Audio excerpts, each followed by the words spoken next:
The story begins with the protagonist's birth, which was marked by an accident involving the ambulance that was transporting his mother.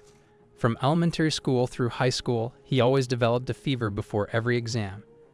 For 20 years, his omakuji was consistently filled with bad luck. Even when he went on trips or vacations with his friends, it would always start raining, earning him the nickname the God of Pestilence. As dungeons began appearing in the world, the protagonist, Fuku, applied to become a hunter and was placed in the F rank. One day, while sitting in the garden, Seiji, along with a boy and a girl, approached him to ask about the group's share fund. Seiji informed him that he had been doubling it since the previous week. Fuku was surprised to hear this, and Seiji warned him that he would have to pay his share because they were a group, and no other group would accept the God of Pestilence. Fuku reluctantly handed over the money, but Seiji snatched it and told him that from now on they would be working separately. Fundraising was something only Fuku could do, and Seiji even found it amusing to call their group a group at all. The other boy commented that it was a clever tax system, and Seiji agreed, saying that monthly he assigned useless roles to others, but somehow Fuku was lucky enough to still benefit from it. Suddenly, it started raining, and Fuku ran away, reminded of the bad luck that had haunted him since birth. It felt like a curse. He made his way to the Hunter Guild to take on a quest, but as soon as he arrived, people began gossiping and calling him the God of Pestilence. They kept their distance, avoiding him. That day, Fuku ended up heading into the Goblin Cave alone once again. When he entered, he saw a sign posted outside, warning of no entry and prohibiting mineral extraction. A man was there sealing the entrance and mentioned that no hunters should be inside, as it was the annual Goblin Festival, and no one wanted to risk their lives. However, Fuku didn't know this and had already entered before the entrance was closed behind him. As he began mining, the cave seemed unusually quiet, and he thought he might be able to handle it if any goblins appeared. But suddenly, he discovered a large group of goblins approaching, ready to attack. Fuku grabbed his bag and started running, wondering what was happening. An elf watched from a distance as Fuku was chased by the goblins. One of the goblins snatched all of Fuku's gear, and soon he found himself trapped with nowhere to go. Ahead of him was a deep hole, and with goblins closing in from behind, he drew his sword to defend himself. But to his dismay, his sword was already broken. As the goblins drew nearer, Fuku lost his footing and fell into the hole.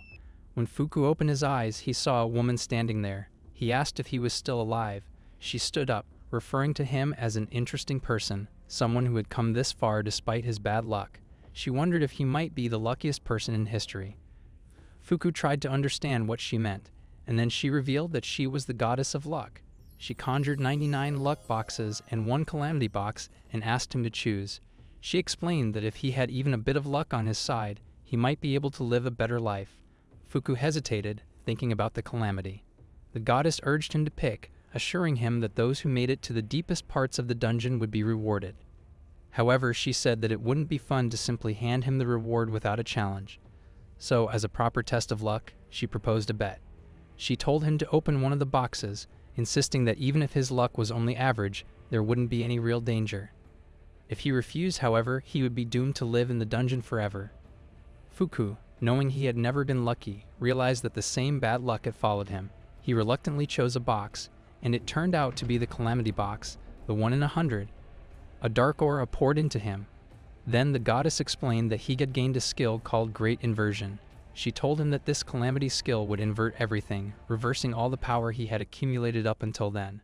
Fuku was shocked, and the goddess added that if he was going to hate anyone, he should curse his own lack of luck.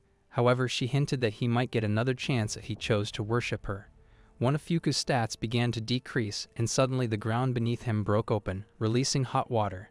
Both he and the goddess were surprised by what had happened. Fuku, overwhelmed by the hot water, thought he would end up as a complete failure. He managed to crawl out of the hot spring, exhausted from the intense heat. To his shock, he found himself surrounded by goblins, all holding boss emblems in their hands, led by the Queen Goblin. Fuku remembered that once a year, goblins risked their lives in the hunt to choose a partner for their queen. Realizing it was the same day of the year, Fuku understood what was happening. The goblins began to approach him, and he tried to run, but he slipped and fell. Desperate, he picked up a small stone and threw it at one of the goblins, but it had little effect. Suddenly, a giant rock fell from above, crushing the goblin. Fuku realized that the cave was collapsing, and many of the rocks were about to kill the goblins. After some time, only Fuku and the Queen Goblin remained. She looked at him with an odd, affectionate expression, and Fuku quickly realized that her behavior was strange. The Queen Goblin started chasing him, wanting him to become her partner. Fuku kept running, denying her advances and feeling as though he truly was cursed. The scene then shifted to the outside of the dungeon, where Fuku now had the boss emblem. He wondered what he should do with it. The item was meant to benefit the whole team, but no matter how he looked at it, it seemed like a cursed item. That day, Fuku learned that luck was determined from birth. However, little did he know that luck was also a power capable of changing everything. A girl noticed the item in Fuku's hand. Her team was asking him for money and insisted that the emblem was worthless. Fuku replied that all the other things had been swept away except for that emblem. The dater boy confronted Fuku, and the girl said they trusted him as a teammate. But he wasn't like that. Seiji asked everyone to calm down, explaining that Fuku had been having a hard time. He analyzed the emblem and found it had no value, so throwing a tantrum would be a waste. They decided to let it slide for that day. Fuku asked if that was really true. As Seiji reached to take the emblem from Fuku, the girl who had seen the emblem earlier stepped forward. She asked Seiji if he was sure the emblem had no value. They asked who she was. She apologized for not introducing herself earlier and said her name was Ayase, a state-certified A-class analyst. She said she couldn't allow such an attempted fraud. Others around them were curious and whispered about the word fraud. Seiji told her not to be so harsh and said he was only doing a favor as a good teammate. He added that this kind of thing often happened among party members. He mentioned that even if it was a legendary class item, it would be worth enough to buy a mansion. Hearing that, the others were shocked and wondered if Fuku's party was trying to steal from him. They called them scum. Ayase said that it was a kind of fraud to take an item without properly informing the owner. She told Seiji he should be ashamed of himself. Fuku insisted that there must be some mistake. Seiji turned to leave but warned Ayase that she might regret her words in the future. After Fuku's party left, Ayase apologized to Fuku, saying she couldn't stay silent after seeing what happened. Fuku asked her to just let him go. She hesitated, holding his hand briefly, then, embarrassed, she quickly apologized again and bowed before leaving. Fuku then asked if the emblem was really a legendary item, since it looked more like a cursed object, and it seemed impossible that someone like him could have something so valuable. She denied his doubts and showed her analyst license card, assuring him she wasn't like the others. She explained that Fuku's emblem was proof of being a tried chief and was classified as an S-class treasure due to the difficulty of acquiring it. Other hunters gathered around Fuku, expressing sympathy and asking him to let them seal the emblem, mentioning how incredibly lucky he was. Suddenly, the emblem began to glow, and Fuku wondered what was happening to him. The scene shifted to a park where Seiji and two others were sitting. Seiji angrily kicked a trash bin over, wondering who that girl was to say such things to him in front of everyone. He couldn't contain his anger. Seiji decided to cause trouble for Ayase. He planned to call others or even attack her, hoping that if they recorded it, they could make good money from the scandal, and maybe drag Fuku into it as well. He asked if that sounded funny to the others around him. Suddenly, a large horde of goblins invaded the city, attacking the people. Sirens blared, warning that numerous monsters had appeared in the city and instructing all citizens to evacuate to the nearest shelter immediately. Everyone was shocked that monsters had come so far and wondered if they had overflowed from the dungeon. The police helped people reach safety, but discovered that several adventurers had been abducted inside the dungeon. The goblins were carrying Seiji away, declaring that he would become the foundation of their prosperity. They took Seiji and two others deeper into the dungeon, where female goblins eagerly awaited, excited about the male humans. One goblin threw Seiji into the air, declaring that whoever caught him would get to keep him. All three captives were killed there. At that moment, Fuku saw the emblem glowing brightly.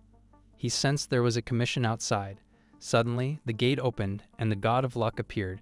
She pointed at Fuku, crying, and begged him to return her skill to her. Fuku didn't understand what she was talking about. The god shook Fuku, demanding that he return her skills. The others around them wondered who the child was, noting the strange horns on her head. Ayase stepped between them and asked the god to calm down, saying this was no place for a child to come alone. The god shouted that she was indeed a god, causing the hunters to look at her suspiciously. It was the first time any of them had seen a deity in person. Ayase asked if this was the god they spoke of, the one who manages the dungeon. The god nodded and introduced herself as Alir, the goddess who grants salvation and blessings to the children of man. She then asked Ayase to kneel. Ayas knelt respectfully and asked what the goddess wanted. Alir replied that Fuku had taken something very precious from her. Shocked, Ayas asked if this was true. Alir insisted that Fuku had taken it and pointed to him. Fuku, confused, wondered if Alir was referring to the curse known as Great Inversion. She confirmed this and asked him to return it. Fuku replied that even if he wanted to, he couldn't give it back to her. Annoyed, Alir snapped her fingers and said, "Let's just get over it." She then activated her divine gamble power, and suddenly both Fuku and Ayas were transported to a strange place. Alir explained why they looked so surprised. She was the goddess of luck and gambling, and her divine gamble could turn all kinds of things, skills, stats, and more, into objects of chance. She then demanded that Fuku return the Great Inversion skill. Suddenly, something burst from Fuku's head, causing him to cry out loudly. 2 hours passed, during which Alir had lost all her clothes, and Fuku apologized to her. Ayas tried to encourage Alir, who seemed frustrated. Fuku closed his eyes and said that at the very least, she should allow him to return the management of the dungeon. That, he said, would be an honor. Alir asked for another bet, but Fuku said he had nothing left to wager. She smiled and said that even if they lost 100 times, they would surely win on the 101st try. Ayas wondered if this was the effect of the Great Inversion, but thought that if it were, a goddess of luck wouldn't need to propose bets at all. She stepped in and grabbed Fuku's hand to check his stats. As she examined them, she was surprised to see an incredibly long number in his luck stat. Fuku remarked that it seemed when his luck was low, it affected those around him as well. Ayas denied this, saying his luck was actually extremely high. She had never seen anything like it before. Fuku asked her not to joke, saying nothing good had ever happened in his entire life. He then recalled everything, being criticized just for being alive, his house burning down, and finally how his party members always treated him. Fuku stopped his train of thought, saying it might have been a mistake and that he averaged 9 accidents a year. Ayas joked, asking if he had a yearly accident pass. Alir wondered if it was possible for someone to have such a low luck stat. She explained that the Great Inversion skill reversed everything, so his skill was actually at its maximum. Ayas finally understood how Fuku could have such extreme luck. Alir called it cheating and then asked for her clothes back. Fuku returned them, and she got ready while remarking that it was a miracle he was still alive. She warned that if luck tipped too far in one direction, it could be deadly. Fuku shrugged, saying maybe he was just lucky. They all returned to the building, and Ayas informed them that the ownership of the skill currently resided with Fuku. Just then, they heard Seiji calling for Fuku, clearly out of his mind. He demanded to know how Fuku dared to do what he did, accusing him of using the clan chief's emblem against him. Fuku wondered about the emblem as Seiji pulled out a dagger. He sneered that a useless god of misfortune like Fuku should be grateful that Seiji used the emblem and even bothered to repair it. At best, Fuku could only stay still and serve as Seiji's power source. Seiji threw the dagger toward Fuku. Terrified, Fuku braced himself, but Alir called him stupid. The dagger hit the emblem, and its direction suddenly shifted toward a showcase hanging in the guild. The showcase then fell and landed on Seiji. Alir told Fuku to look closely. That was the true power of luck. Alir explained that bad luck attracts bad things and replenishes the good ones, while the opposite happens with good luck. If bad luck tries to launch malice against overwhelming good luck, it will be reflected, left aimless, and eventually return to its origin. She asked if Fuku was even listening, but they found him completely covered by a flock of birds, desperately asking for help. Once he was free, he mentioned that he thought they were going to give him some kind of celestial burial. Ayas said those were all blue birds. Alir warned that Fuku was a dangerously unlucky monster, and if he accidentally dug into the ground or something, no one knows what he might uncover, like oil or buried gold. Ayas asked if all of this was happening because of that grand reversal skill. Alir agreed and told Fuku to take good care of it. Fuku still didn't fully believe her, but then he felt warm and thanked her. She told him to just think of it as a blessing. Suddenly, a phone appeared next to Ayas and she answered, saying that Alir was right in front of her. Alir excitedly told Fuku that he was now her follower and had to worship and praise her. She welcomed him to her cult. Ayas called out to her, mentioning that there were many complaints in the guild regarding Alir's gambling. Alir acted as if she didn't know anything, but Ayas dragged her along, saying that many adventurers had seen Alir force a disastrous skill on them to make them her followers, and they wanted it reversed. Ayas shook Alir and said it wasn't a blessing to use such a dangerous skill to recruit religious followers. Alir replied that she promoted independence among her believers. Ayas pointed out that it sounded more like a threat. Alir said she also had circumstances she couldn't avoid, then explained how a god's rank was decided by the number of followers. Gaining followers increased rank, while losing them caused a decrease. If a god lost all faith, they would be stripped of their divinity. She revealed her rank was number 71, the second lowest among the gods. Ayas asked what would happen if Alir lost her divinity. Alir became flustered and said it out loud. Ayas pulled her closer, and Fuku begged her not to disappear, expressing his gratitude. Ayas hugged Alir, assuring her that others would understand. They both decided to raise Alir's prestige through their strength. Ayas added that, even if it didn't seem so, she really had connections. They arrived at a temple that Ayas explained had appeared 3 years ago, but had yet to be conquered. It was an A-rank dungeon called the Great Iron Labyrinth. Fuku learned that the survival rate was only 30%, and hunters rank C or higher had to accompany any team attempting it. Ayas replied to don't worry as she had a B-rank hunter as well. Fuku felt uneasy, but Alir told him that if he used his luck, things would be better for him. They urged him to keep moving, and Alir asked what he was doing just standing there. As they entered, 2 men were watching them from hiding. Fuku was surprised because this was completely different from the goblin cave they had encountered before. Ayas explained that these were the wall kings of the dungeon. He asked if they would be able to conquer it, since no one had managed to do so in 3 years. Alir wondered what he thought dungeons were in the first place, explaining that they were places where gods gave trials and blessings to humans who had lost faith in them. They headed downstairs, and Ayas agreed, adding that this was why there were so many dungeons in Japan. Alir said those humans were faithless heretics. Ayas added that since this was uncharted territory, any traps would have likely been disarmed already, but urged caution as they proceeded. Ayas thought there might not be many traps left. That's where luck would come into play, but warned not to open treasure chests at random. Suddenly, they saw Alir captured by a mimic monster. Ayas said mimics digest their victims down to the bone if they caught them. Ayas rushed to save her but was captured as well. Then they both called out to Fuku, asking him to save them. Fuku grabbed a sword and attacked the mimic, shouting for it to leave Ayas and Alir alone. His leg slipped, and he struck the box where the mimic was hiding. The box triggered a trap, and a barrage of arrows stabbed into it, killing the mimic. Ayas and Alir were both sweating with relief, and Ayas thanked Fuku for saving them. Alir confessed she was truly terrified. Fuku said the important thing was that they were all safe. He then examined the mimic's remains and found a key. Suddenly, a group of people arrived, saying it was worth following them. They captured Ayas and demanded the key, threatening to hurt her if they didn't get it. At that moment, Fuku's hand began crackling with electricity. Pointing his hand at the attackers, he revealed the power of luck. A hole suddenly opened beneath the group. As they started to fall, Fuku grabbed Ayas's hand to save her, promising he wouldn't let her go. Alir also helped pull Fuku back, declaring she wouldn't let them fall. But in the end, they all plunged down into the hole. Ayas, still injured, managed to get up and noticed Alir at a distance. She wondered where Fuku was. To her surprise, she found that she was sitting on top of him. Embarrassed, she quickly punched him and got up. Albert then asked if he could assess the situation, but before anything, Fuku needed medical attention. He insisted that he was fine, and Ayas acknowledged that. Alir commented that it seemed like they were ready to get back on their feet, and Fuku, still a bit confused, wondered about the others who had fallen with them. Ayas explained that they were all unconscious and had already been taken care of with first aid. Fuku remarked how unfortunate it was that they had been attacked by other adventurers. Ayas, however, replied that such things were common when treasure was involved.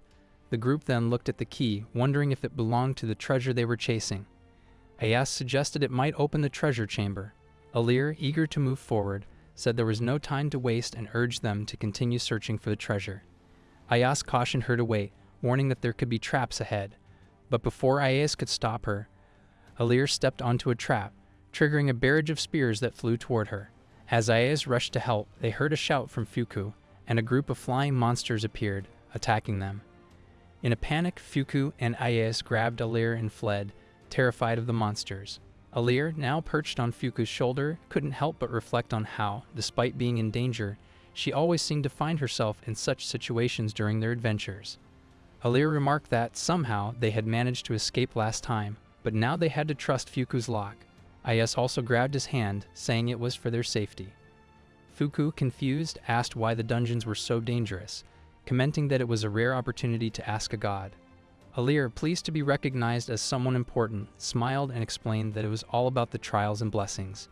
Since ancient times, gods had given trials to humans to help them survive and work with their blessings. She went on to say that, while gods love humans, they sometimes punish them as well. Humans, in turn, learned to respect and thank the gods. However, over time, the faith was lost, which was why the gods created the dungeons, to remind humans to remember their faith in the gods. She added that it wasn't a tragic story, though, and she didn't want to forget it. As Fuku looked at her with a disappointed expression, Alir playfully tapped him on the head, telling him not to make that face and to focus on finding the treasure so they could leave. They then wondered how they would get out, as it was starting to get dark ahead, and the place felt like a haunted house.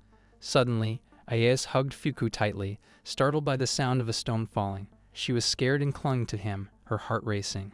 Trembling, Alir reassured them that there wouldn't be any ghosts because this was the sacred dungeon. However, Ayas pointed out that Alir's face had turned very pale. Suddenly, they heard someone calling for help. Alir grabbed Fuku's neck tightly and he winced, asking her to let go because it hurt. Ayas suggested that it might be another group of adventurers in trouble. They found a few people trapped in a prison, hanging there helplessly. Ayas was suspicious, wondering if it was a trap. The man in the prison, however, insisted that the god of the dungeon had done this to them. He explained that one of his comrades had gone to find the key, which Fuku had noticed was in the man's hand, similar to the one held by the earlier attackers. The man asked if everyone else was safe and, upon hearing that they hadn't been shown, urged them to leave and search for the others together. Just then, the god of the dungeon appeared, warning them that it would be a problem because these people were her followers. She introduced herself as the great goddess in charge of the Iron Labyrinth, the goddess of the path, Via, who was ranked 45th. Alir, not impressed, called her useless and washed up. Via, in turn, criticized Alir for daring to enter another god's dungeon. Alir then demanded to know the reason behind trapping humans, insisting that it had nothing to do with the trials. Vi responded that their actions were pointless, and that what gods truly wanted was faith. She explained that she had bound the prisoners with chains, but had allowed some to escape to spread rumors. She gathered them in one place to concentrate on faith, as there was no shortage of people lured by the promise of treasure. She even told Alir that she could copy her if she wished. Alir was furious with Via's actions, but Via calmly replied that it worked well, using humans to force them into worship. She claimed they should be thankful for her methods. Via then revealed that the god of probability had defeated Alir because Alir only spoke sweet, gentle words. The gods, however, valued systems and efficiency above all else. She dismissed Alir's ideals as outdated and argued that someone who couldn't generate proper faith had no value.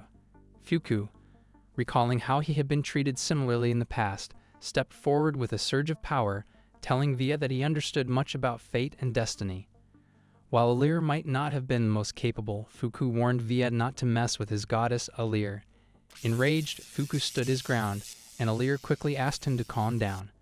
Via, undeterred, declared that it was her dungeon, and with a wave of her hand, summoned a massive monster. She announced that she would give the weak followers of Alir a trial.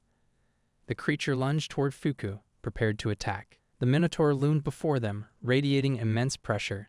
Ayas realized that even a group of A-rank adventurers would struggle to defeat it. Despite Fuku's incredible luck, his opponent was extremely dangerous. Fuku could only hope to win by relying on his luck. There was no other way. The monster swung its weapon at him, but Fuku dodged easily. The Minotaur unleashed a barrage of blast attacks, striking several times, but Fuku kept dodging by running, thinking he had to leave everything to luck. He knew it was a two-option decision, either dodge or get hit. Via watched intently, commenting that Fuku was an interesting case. His gear and body were weak, and he didn't seem to have any combat experience. Yet she realized he was dodging purely by instinct. Another attack came at Fuku, but he dodged again and managed to grab an emblem. Via instructed the monster to attack more efficiently. A heavy strike was aimed at Fuku, and Alir shouted for him to run. Fuku noticed Via had altered the attack's trajectory. As the attack landed, Ayas raised a defensive shield but couldn't fully block it, taking a hit on her hand. Via said that although Fuku should have been able to dodge the attack, he was simply unlucky with his opponent. Ayas apologized, saying she wasn't strong enough to block it. Alir explained that Via was the god of the path. She guided the lost and protected the safety of travelers. leading everything to its final destination. Via added that her guided attacks always hit their target. The monster advanced toward them, and Ayase urged retreat, noting their compatibility was poor. Fuku stood up, asking Alir to take care of Ayase. As he released electricity, Ayase asked what he was planning to do. He said he was going to fight and had already called for reinforcements. The monster launched a strong attack at Fuku again, but just then, goblins with shields appeared to block the strike. Alir remembered the tribal chief emblem. Many goblins arrived to assist, and Via realized that Fuku could control low-level monsters. Suddenly, assassin goblins joined the fight to help Fuku and moved to attack Via, but her monster killed them effortlessly without her even moving. She commented that while using large numbers was a good idea, in an age of advanced military equipment, it was more efficient to improve individual performance. Via had made many modifications to her monster, creating numerous weak points across its body to attack. The goblins tried to protect Fuku, but they were all killed easily, including the one standing right in front of them. Via declared her victory and proposed a deal. Fuku piqued her interest slightly, and she asked him to join her side. She explained it was called headhunting. It wouldn't erase what he had done, but from that moment on, he would have to worship her instead of Alir. In return, she would use his help to advance further. She also promised to spare Alir if he followed her. If he refused, she would kill all three of them. Fuku turned to Alir, thanking her for showing him the light after being in darkness for 20 years. His luck was gradually becoming familiar to him, and he wondered if it could defeat the monster. He owed Alir so much and asked if that power could really beat it. She guaranteed it and told him to go with confidence and crush the monster. He charged forward, and Via realized negotiations were over. Her monster attacked Fuku again, but this time he stopped the weapon with his own power, which left Via momentarily confused. However, she quickly regained composure, knowing she had many other tricks. Fuku thought of the missiles and noticed a shield goblin still alive under his leg. Suddenly, all the monster's attacks were unleashed at once. Fuku jumped with a shield charge toward the monster. Via was shocked as Fuku dodged all the monster's attacks and closed in on her, finally grabbing her. She asked if he was attempting self-destruction. He guessed that's what it meant to bet everything on luck. Then, a massive blast erupted. Via believed she was a goddess who watched over the journey and guided lost people. It seemed like a noble thought, but in reality, she was nothing more than a useless person who could only give directions. Even that role was eventually replaced by machines, and she slowly stopped being needed. She didn't want to be forgotten, but efficiency was what people sought. She was lying down after Fuku's attack, and her monster had already been defeated by him. Fuku collapsed, but Alir came to support him, saying that he had really done something incredible. He was so happy to have defeated that monster. She told him not to try to look cool because it was basically self-destructive. He couldn't think of anything else. Ayase also arrived and said that Fuku really had done it, then suggested they return to the building after some rest. Everyone was freed, but a man caught Via and was about to stab her with a sword. Fuku stopped him. The man was furious. They had been locked up for 3 weeks and would never have peace unless Via was killed. However, Fuku denied the request, and Via recalled a time in the past when she helped a small child find his way after he got lost in the forest. How could they tell those men that such behavior was unacceptable? Now that everyone was safe, if Via ever did something like that again, Fuku would take care of her. She apologized deeply for her actions and cried a lot. Fuku told her it was all right and asked her not to do it again. Surprised by his kindness, she started crying even more. In the guild, people were celebrating because Fuku had cleared the labyrinth and also because Rand had risen in rank. He thanked everyone warmly. Alir asked why he seemed so distracted. After all, he was the star of the day and should have been happier. Rand explained it was because it was the first time someone outside his family had congratulated him. Ayase brought a giant cake to celebrate. Fuku wanted to help lift it since Ayase was injured, but she insisted she was fine. Suddenly, she felt a sharp pain, and the cake slipped, falling and somehow landing on Alir. Fuku quickly caught Ayase before she fell and told her to be more careful because of her injury. They then examined the cake and noticed something with Alir. Fuku even pulled out a sword, and Ayase explained that it was the guiding sword Ariadne, a rare loot from the Minotaur and a legendary item.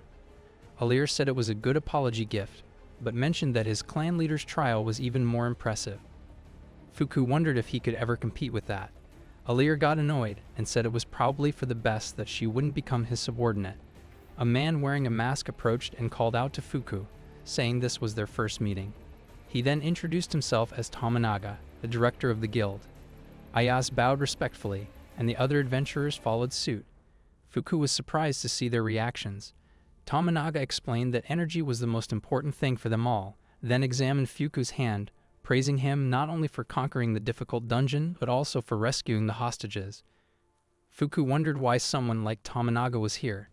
Tominaga handed Fuku a new guild card that looked very premium. He said the card was still ranked E, but the rules were different, and a rank C would be fine. Before leaving, he expressed his appreciation to Fuku and encouraged him to keep leveling up.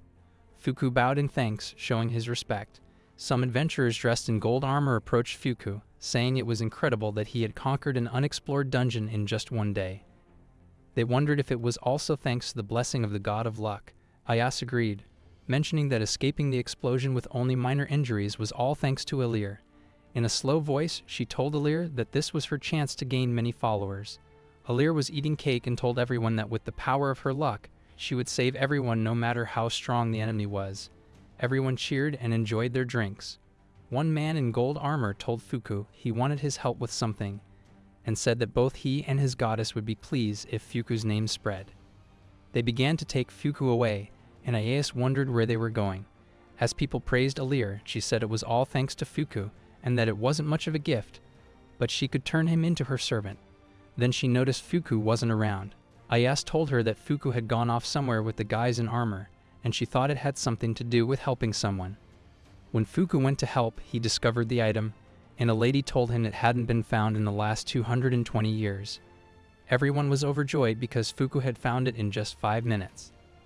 The lady offered him some money as a token of gratitude, but Fuku insisted there was no need to thank him.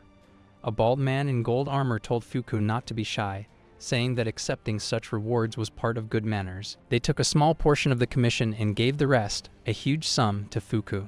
His hands trembled as he tried to refuse the money. The man named Kawada was a believer in Mercator, the god of money. He told Fuku they wanted to reward him properly. Meanwhile, Yamada and Yoshida talked about how gratitude was natural in the world and that it was okay to accept such a large sum. Fuku only knew how to earn rewards through guild missions, so this was new to him. They mentioned they were believers in the god of money and had a real knack for sensing opportunities like this. They asked Fuku to help them the next day, promising they would win big together. Alir and Ayase were watching everything while hiding behind the bushes. Ayase asked Alir if it was really okay not to tell Fuku anything. Alir replied that she didn't care. People would get the contract and many more things in the coming days, and early on, so much money. Yamada and Yoshida wondered aloud where they would spend all that money. Kawada handed over Fuku's share to him and even added a bonus. They also offered to pick him up and drop him off if he wanted, but Fuku declined, saying he was learning how to win on his own. Ayase and Alir continued following him, and Alir mentioned once again that Fuku was her servant. Yamada told Fuku that to make money, he needed experience, and next time they could go to the casino to train him. Suddenly, a girl approached them holding a flyer. She said it promised that they could find anything and asked if they could help find Mary, her kitten who had disappeared 3 days ago. Kawada asked how much she would pay for the service. The girl said she had no money. Fuku said it was fine to help her, and that money wasn't necessary. But Kawada insisted they wouldn't help without payment. Still, the girl looked at Fuku with trust and begged him to find Mary. Yamada pulled her aside and told her not to be spoiled. This was their job, and if she couldn't pay, she should go back home. Meanwhile, Yoshida was taking Fuku away to celebrate. They were taking Fuku away when Alir grew angry at how cruel they were being. Just then, Ayase suddenly stood up, and Alir asked why she got up so abruptly. Ayase stepped out, and Alir warned that those people might have seen her. Fuku heard Ayase's voice and asked how he could help her. She suddenly threw him away with surprising strength, and the other 2 men wondered what was wrong with her and why she was crouching like that. They said putting a price even on kindness was cruel, and they should be ashamed of themselves. Kawada stood up, furious, and asked if she was planning to fight the believers of the god of money. Fuku acted differently this time. He intended to return all the money to Kawada. But Kawada, pretending to be kind, asked what he was thinking after all they had done for him. Fuku replied firmly that he wouldn't sell his heart. Then he approached Ayase, apologized, and she reassured him she wasn't worried because she knew he wouldn't change and trusted him. Feeling shy, Fuku asked the girl to come along to find Mary. The girl happily took Ayase with her as well. Kawada grew even angrier and drew his sword, along with the others, ready to fight Fuku. He warned that this wasn't the right way to go about things, claiming they had found a good gold mine. He accused the servant of some second-rate goddess of showing off too much and threatened to report everything to Mercator. Just then, a giant cat appeared behind Fuku and asked what Kawada would do next. Kawada saw the cat and realized it was Mercator, the god of money. Fuku wondered if that huge cat really was Mercator. Kawada said those men were interfering in their business and asked Mercator to use his power to teach them a lesson. Mercator struck Kawada hard, slamming him into the ground, and scolded him for being so rude. Then, the three men quickly ran away. The girl hugged Mercator tightly, calling him Mary and saying she had been so worried about him. Fuku and Ayase were surprised to hear that. Mercator told them those men caused trouble, and Ayase bowed to apologize for raising a hand against them. Mercator said it was a good lesson for those three. Fuku admitted that Mercator really impressed him. Mercator replied that if he was truly impressed, he would like to make a servant like Fuku a real man.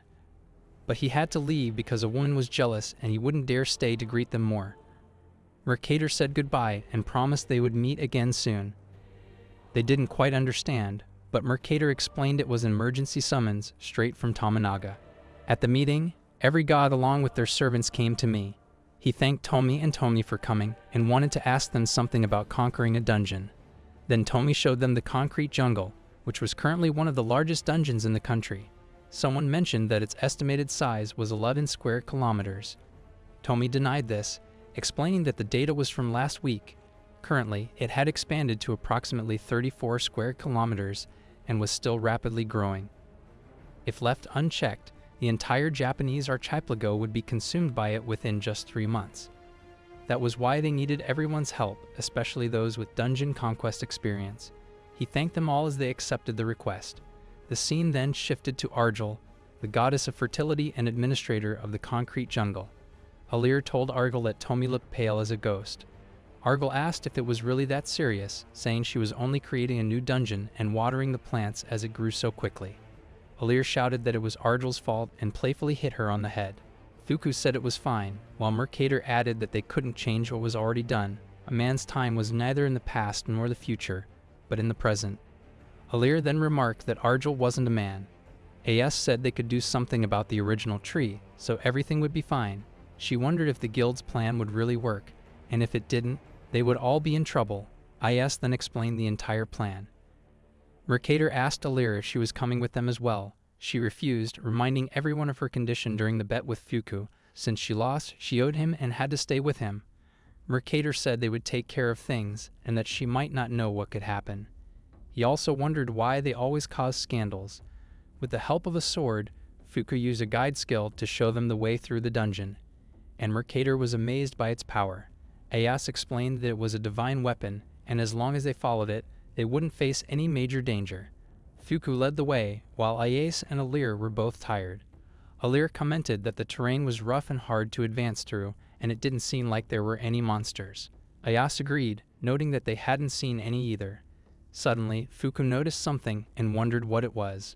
Ayase said it might be his imagination. What they hadn't noticed was that Alir was already being pulled away by a whip.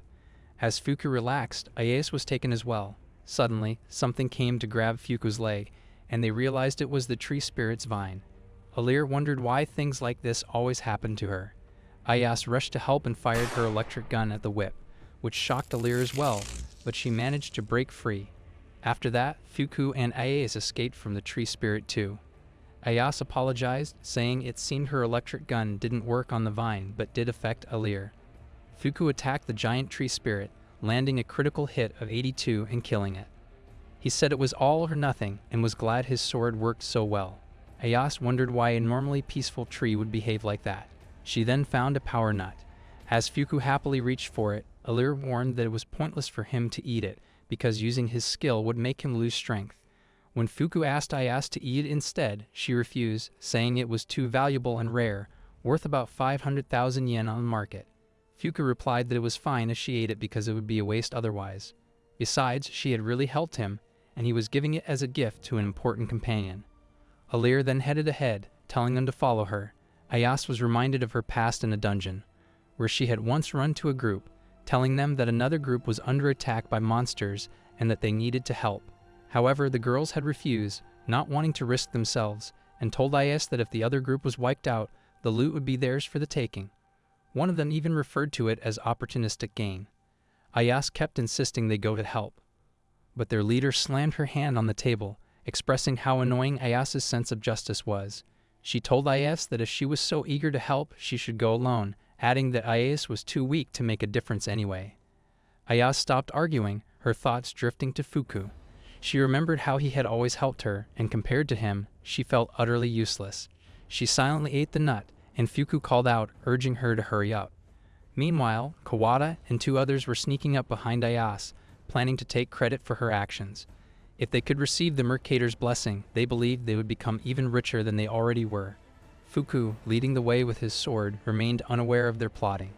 The nut inside Ayas began to glow. Suddenly, the floor began shaking, and a giant monster appeared behind them, ready to attack.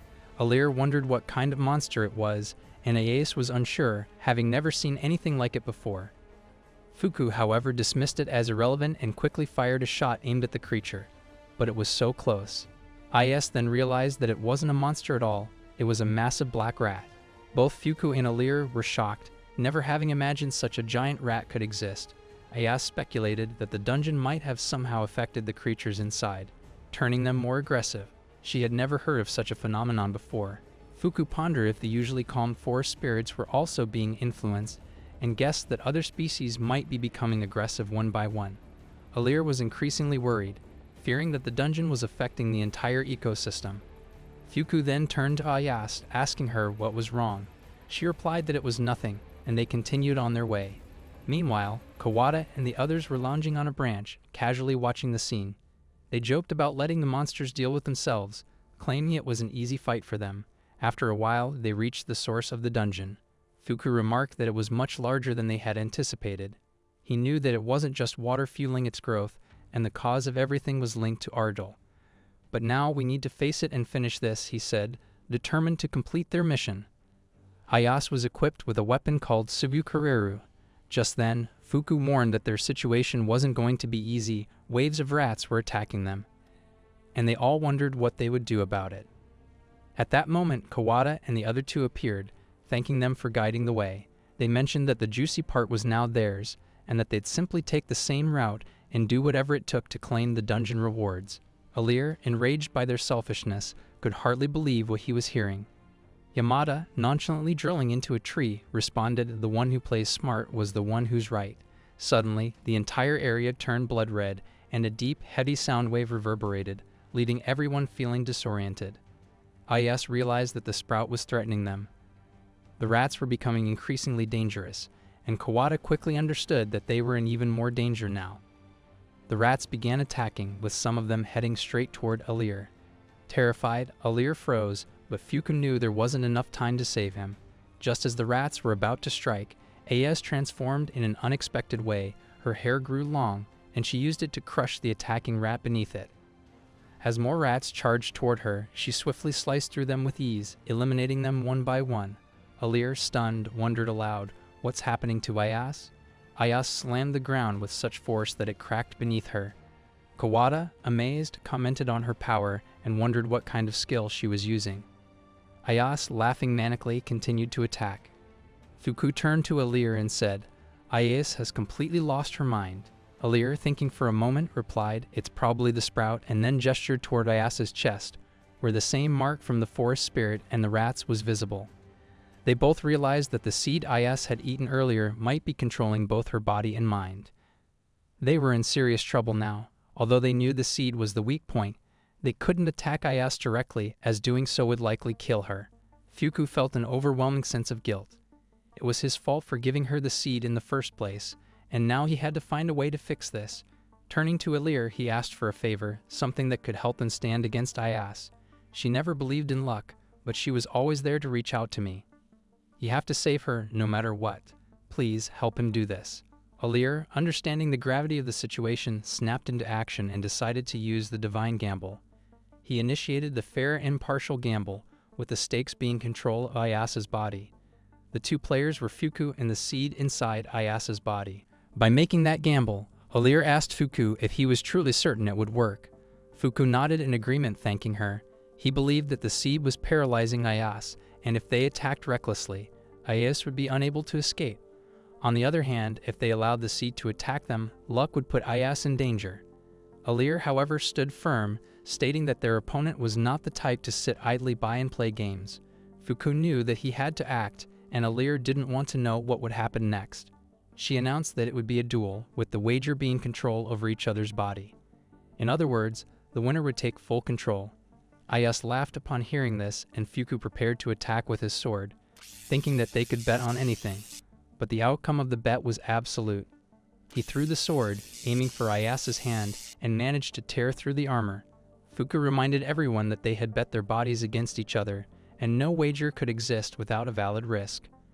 Alir, still in disbelief, wondered how Fuku could risk his life on such a plan, one that could leave him controlled by Ayas instead. Fuku responded calmly, saying it was fine because that was his weapon. As they spoke, they noticed the seed regenerating Ayas's hand, and Ayas, now slightly conscious, pointed toward a chemical spreading in the air. Fuku understood, and without hesitation, took the sword, asking only to be guided.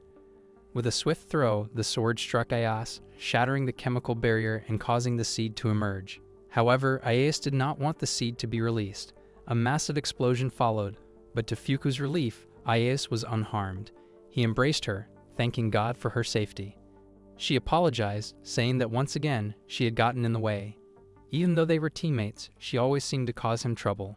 Fuku reassured her, saying it was fine to cause trouble, and that their relationship was not one-sided. They both bore the cost for each other, but they also supported one another. He told her that he wanted to be that kind of teammate. Both of them grew emotional, and Ayas reflected on whether she had misunderstood things. She questioned why she hadn't seen this perspective before. Fuku smiled softly, and Alir responded, stating that she wouldn't be confused anymore. For a goddess, an explosion was hardly something to fear. When they asked if she was truly frightened, Alir quietly confessed she thought she was going to die. Fuku and Ayas both noted how faint her voice was, and Fuku silently thought that they should continue to cause trouble for each other and support each other even more because they were teammates. As they celebrated in the guild, Mercator scolded Kawada, saying that his body had caused trouble for them. Kawada quickly apologized. Fuku noticed Kawada's face and remarked that he had gone too far. Mercator, in turn, acknowledged that he owed them again and offered them money whenever they needed it. Fuku agreed to the offer. Just then, Tomi and the others arrived and in a burst of excitement, tossed Fuku into the air to congratulate him for conquering the concrete forest and ranking up. As he began to fall, Ardal caught him, saying that no amount of thanks would ever be enough. Fuku's face ended up pressed against her chest, and she hugged him tighter, but Alir immediately pulled him away. Ardal refused to let go of Fuku, insisting that he would become her familiar. Alir, not having any of it, replied firmly, saying Fuku would be free, and that Ardal already had tons of familiars.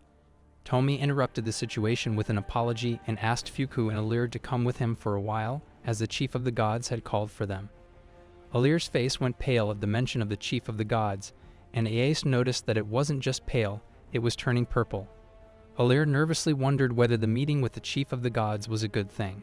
When they arrived in front of the Chief of the Gods' room, Via showed up, asking if they had been called as well. Alir was shocked to see Via there too. Via quickly reassured them, saying she wasn't there to fight with Alir. She explained that Ardal had probably been called because of their success in conquering the dungeon, and there might be a reward in store for them. Ayas spoke up, saying she wouldn't associate with that group, but they all entered the room anyway. Inside, the Chief of the Gods greeted them, noting that it had been a long time since she had met the problematic gods, and announced that they were all sentenced to death. Ardal and Via didn't react, but Alir began crying loudly. The Chief of the Gods then explained the crimes of the three of them, stating that they could no longer be overlooked and that they would face severe punishment. Ayas spoke up, arguing that sentencing them to death was too extreme. Alir agreed with her, but Fuku, who had been silent until then, asked everyone to be quiet. He pleaded with the Chief of the Gods, lowering Alir's head in the process. He told the chief that punishing them for their actions was unforgivable, but they would make amends, provided they were allowed to live. The Chief of the Gods replied that there was no other choice and that they would be forgiven this time, allowing them to live. As they continued discussing their fate, Alir remarked that the chief was unusually polite toward humans, to which Vaya responded, saying it might have been her doing since they were the ones who brought up the matter. The chief of the gods added that there could be no consequences left unchecked. As their punishment, they were tasked with delivering a telegram to her sister, who lived on an uninhabited island in the south. She handed the letter to Alir, telling them to deliver it and that she was counting on them. The group then boarded a ship to the island, feeling a sense of relief. Alir remarked that what had started as a sentence from the chief of the gods had somehow turned into a vacation. Is also found the situation quite convenient. Suddenly, Argel grabbed Alir's chest and with a mischievous grin, suggested, "Let's enjoy this." Fuku was reminded of the time when the chief of the gods had touched his face, remarking that he had grown a lot. Fuku wondered what she meant by that. Meanwhile, Via was sailing the ship and announced that they had arrived at Shishigami Island. As they reached the shore, everyone disembarked in their swimsuits. A large group of men appeared as well, and Fuku realized they were followers of Via, all crammed into the command room. Fuku was surprised by how many people filled the room. Ayase asked Fuku about the chief's younger sister, and Fuku suggested they deliver the letter first. Alir and Argel were already playing in the sea, and Alir remarked that there was no deadline for delivering the letter. Argel added that Mors, the chief's sister, was probably napping since she was the goddess of night and only woke at night. Alir then took Ayase to catch some octopuses. Fuku felt uneasy because what was supposed to be their punishment had turned into a playful trip. Via, noticing his discomfort, told him to give up. Once they were like this, there was no stopping them until they grew tired. She was enjoying herself as well. Fuku, feeling a bit out of place, noticed her enjoying the time by the beach. Via smiled at him, suggesting he should have fun too, since they were stranded until nightfall. Fuku, however, was terrible at swimming. Via asked Fuku to become her follower, explaining that it was a form of recruitment. Fuku, confused, replied that he didn't understand what she meant. Via then clarified, saying it was like a free contract, unlike familiars which were bound by an exclusive contract and known as the myth of the sacred marriage. She revealed that there were many stories of gods and humans joining together in this way. Argel had many familiars in her service, while Via, in contrast, hardly had any believers. She explained that her position would soon drop significantly, and the sea couldn't afford to worry about appearances anymore. Fuku was about to touch her ears when Ayase suddenly called for his help, saying the octopus was pulling at her dress. Alir was trying to pull it off, but the clothes were slipping off Ayase. Fuku immediately went to help them both and told Via to continue her explanation later. As night fell, they gathered around a bonfire, having had fun throughout the day. Alir, feeling tired, mentioned that it was about time they delivered the letter to Mors. Ayase suddenly sensed something moving in the forest behind them. As she turned, Fuku asked if there was something there. Ayase replied that she felt something moving. Alir then aimed the light from her torch at Ayase's face from below and teasingly asked if she thought it was a ghost. Ayase, frightened, hugged Fuku tightly, her face pressed against his chest. She pleaded, "Don't scare her like that." Fuku, trying to comfort her, whispered she might be going to die. Via pointed the torch toward the forest, saying it was a remote area and probably just a wild boar or something similar. But then, to their shock, they saw several ghosts. Fuku and the others screamed and immediately ran away in fear. Ayase wondered aloud if it might be Mors. Alir quickly denied it, saying that couldn't be the case. Via added that if they didn't get back to the ship soon, they'd be in serious trouble. When they reached the shore, they saw their ship being destroyed by a giant monster. With no way to escape, panic set in. Then someone voiced the question on everyone's mind that was the island actually a dungeon. They were shocked, and Alir wondered what they should do, as they wouldn't be able to stay on the island now. Via asked her not to cry at her age, and that she always acted the same way. A joker approached Ayase to scare her, and even Alir was startled by it. The joker chased after both of them, with Via flying alongside them. These were familiars of Argel, who asked how they should proceed, leaving it to them. Alir then tapped into the power of the divinity of fertility, proclaiming it and receiving the divine grace known as Nobanobiru. It was said to be Argel's most powerful protection, capable of making all creation grow. Afterward, they fought other ghosts. Once the battle was over, they began running away from the ghosts, hiding behind the bushes. Alir noted that somehow they had managed to shake off their pursuers, but then she wondered how she could leave her familiars behind. Argel had trusted them after all. Alir stated that they were the only ones left and began analyzing the situation. Via explained that the entire island seemed like a dungeon, a nightmare. The creatures there could sense the fear of their prey, and it appeared to be a monster that absorbed fear to grow stronger. As Fuku suggested they escape somehow, Via replied that it was impossible to leave, as there were sharks in the water. Fuku asked if competing was the only option. Via agreed, and Ilir explained that the dungeon was designed to test both humans and gods. The chief of the gods had sent them there with that intention.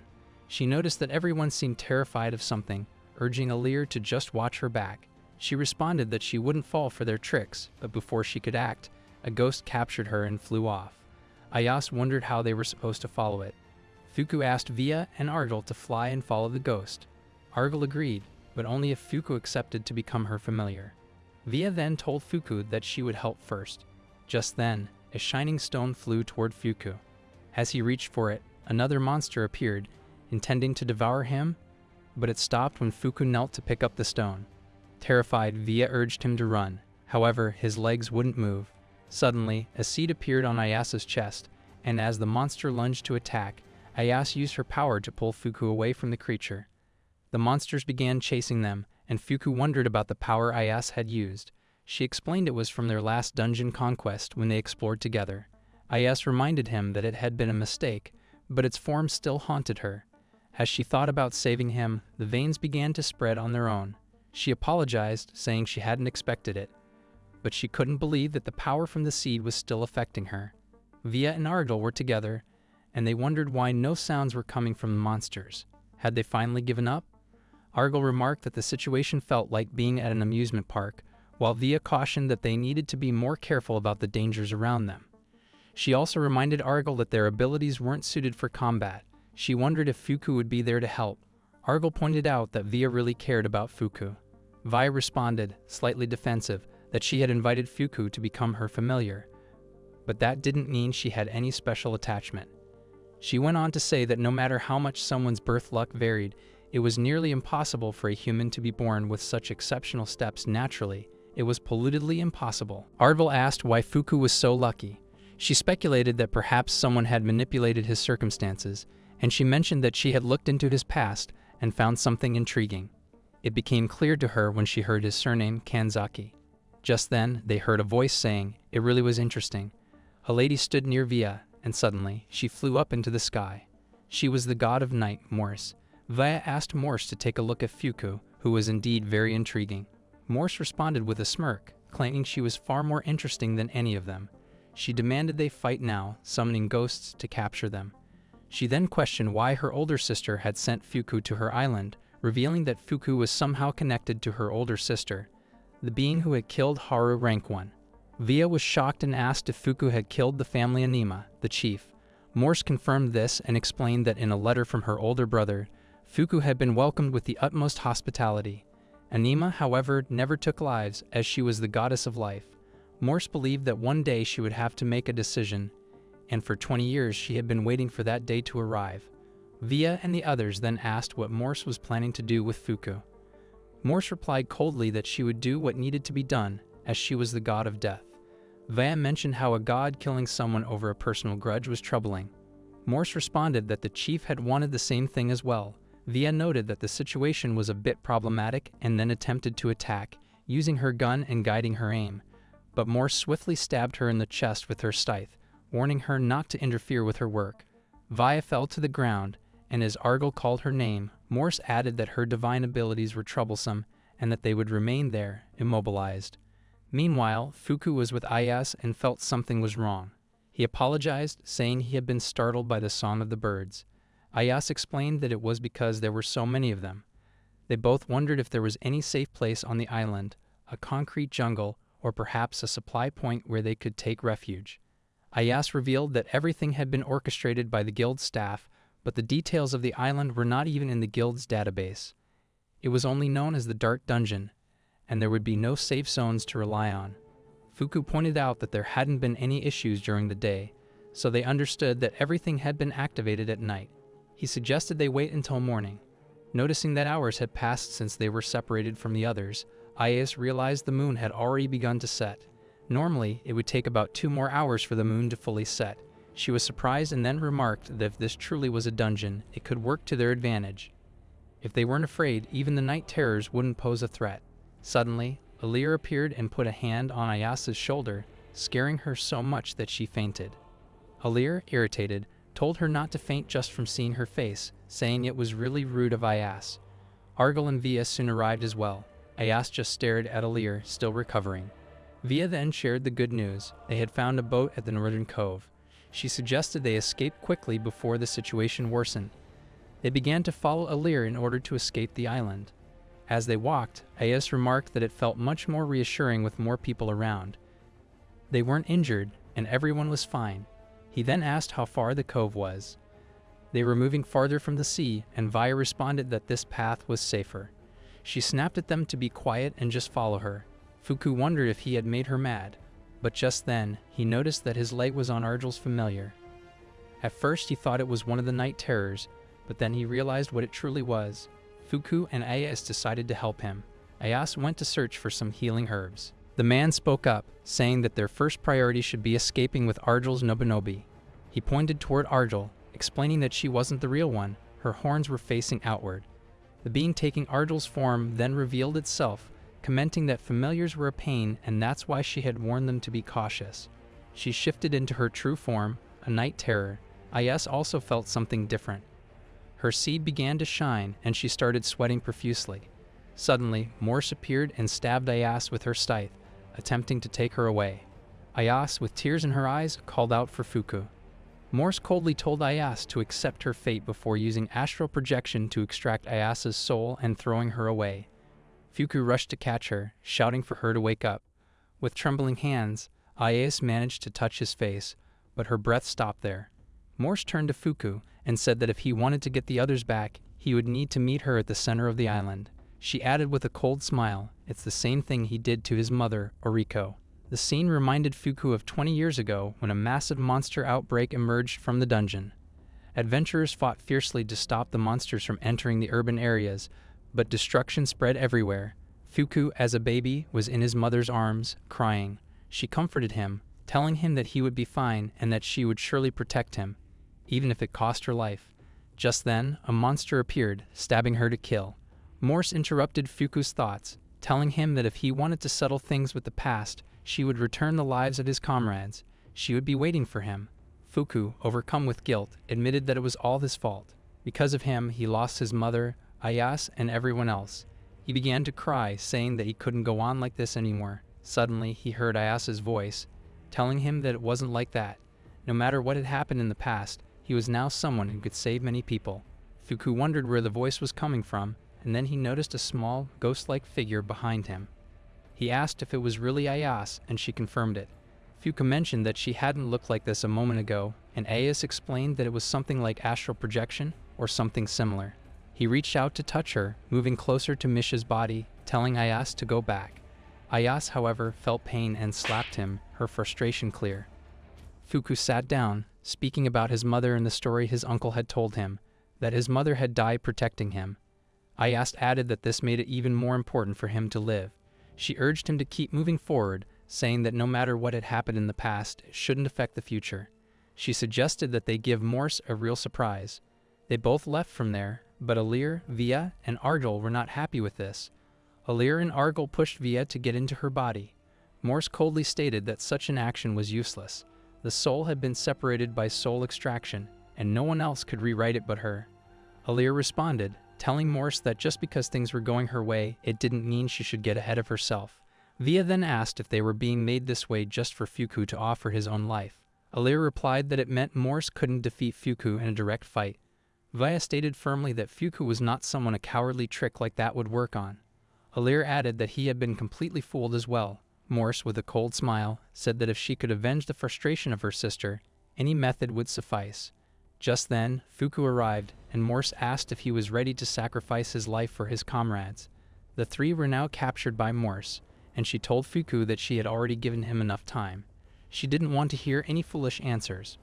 Fuku replied that when he was alive, he brought misery to those around him, but things were different now. He would live to protect and save everyone.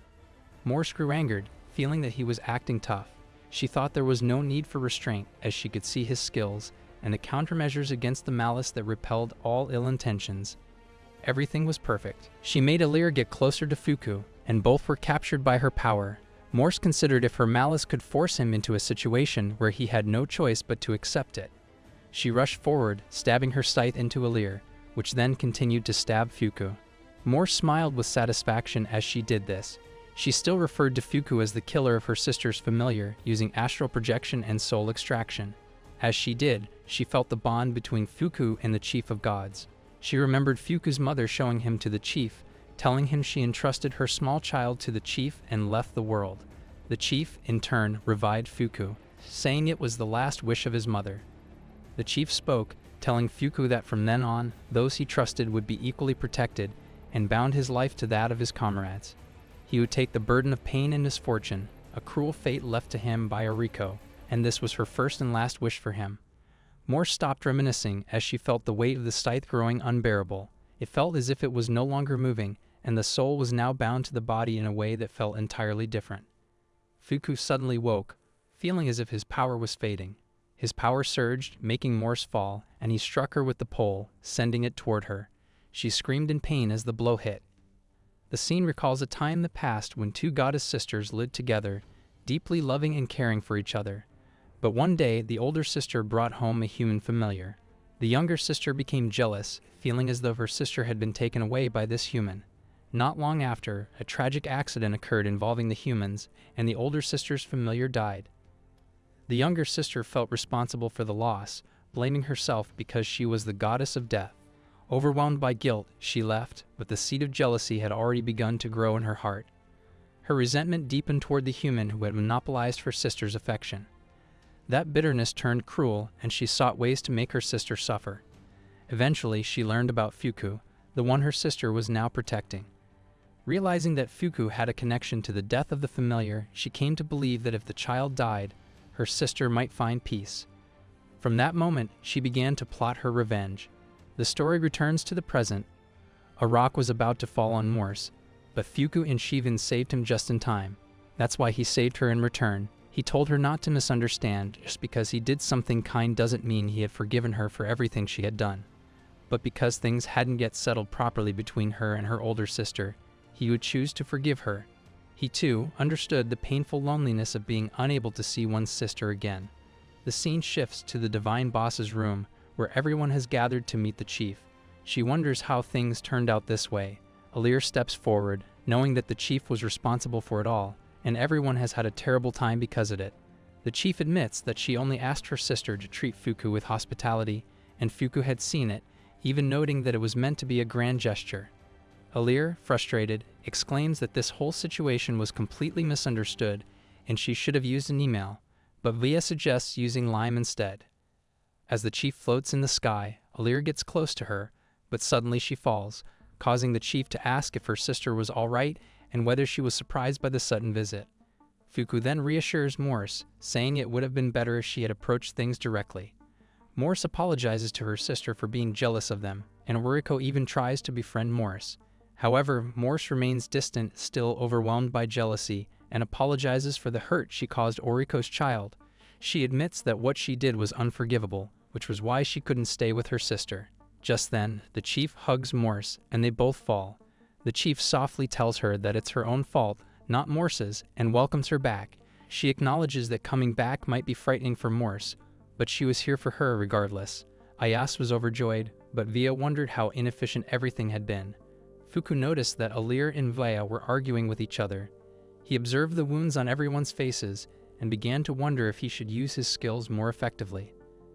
The chief approached Fuku, bowing her head again to apologize for causing him trouble. Fuku reassured her that it was fine and asked her to raise her head.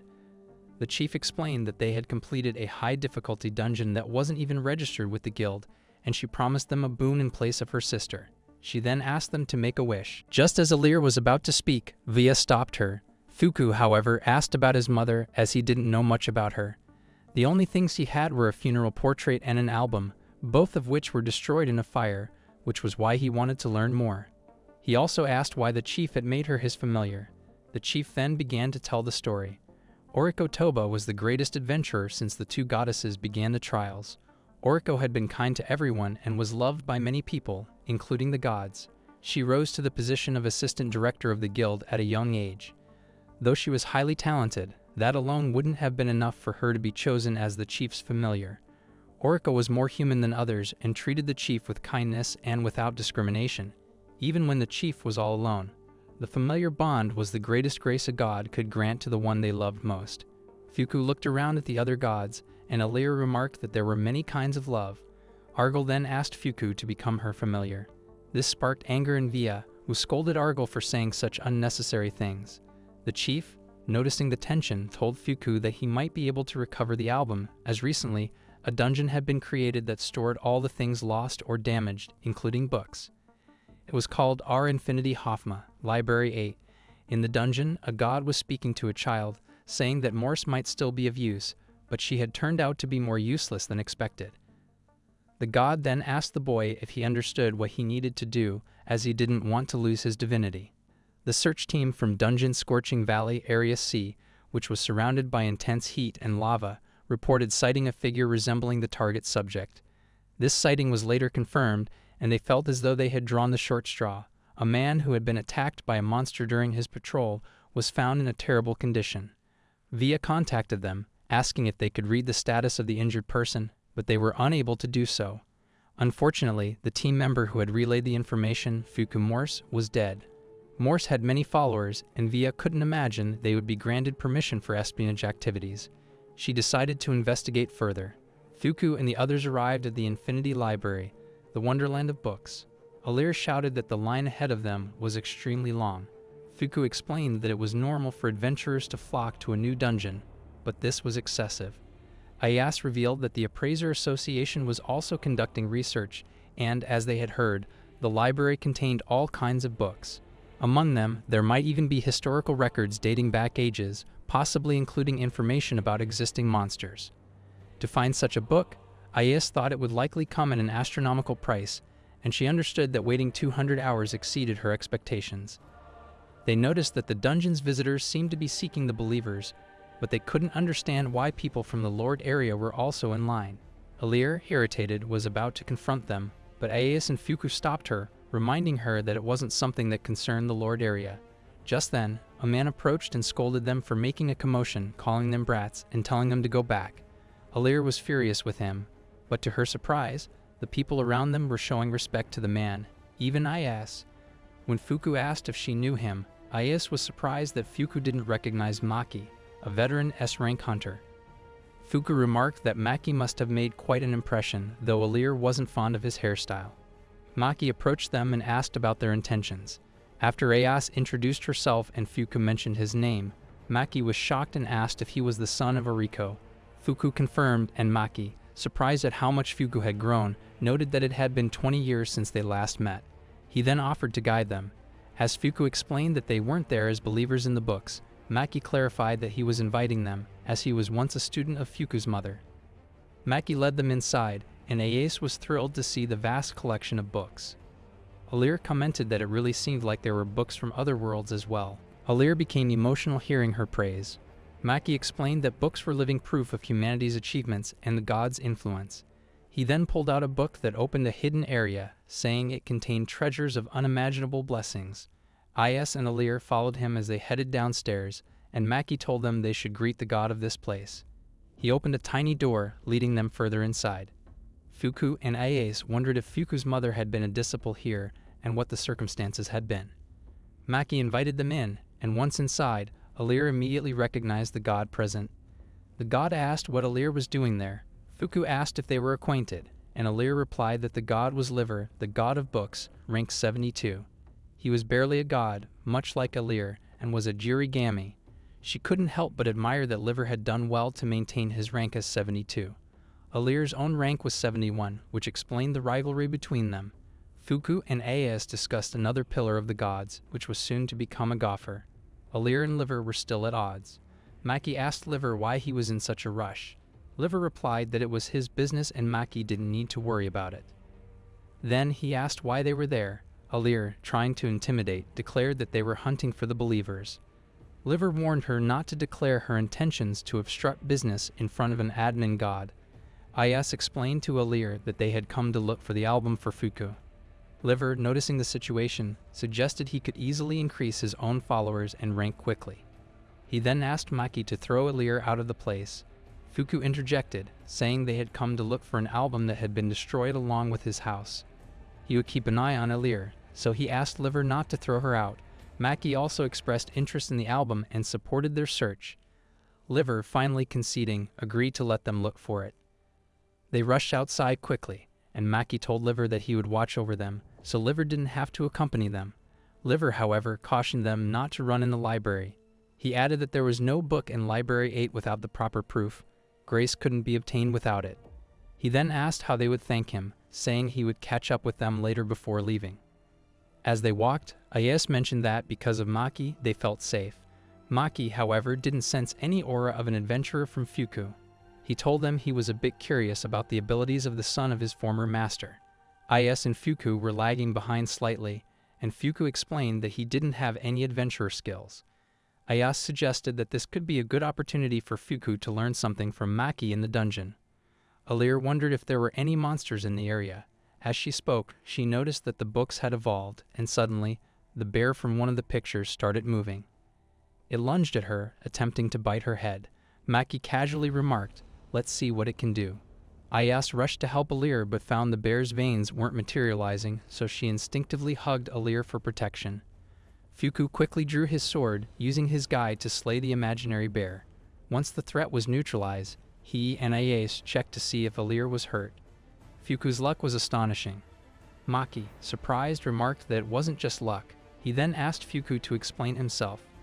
After Fuku provided an explanation, Maki finally understood. While it didn't seem like a physical attack, Fuku's luck made perfect sense. Fuku explained that his athletic abilities weren't particularly high. Everything had been reversed, with his luck increasing abnormally, while everything else turned negative. Maki believed that Alir's strong attack was likely a result of the guide ability in Fuku's sword, but for a D-rank adventurer, it was still an abnormal stroke of luck.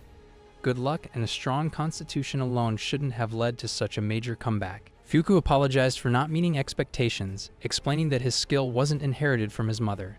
Ayase agreed and then asked Maki to teach them how to fight, as they had formed a party. But their fighting style was still unstable.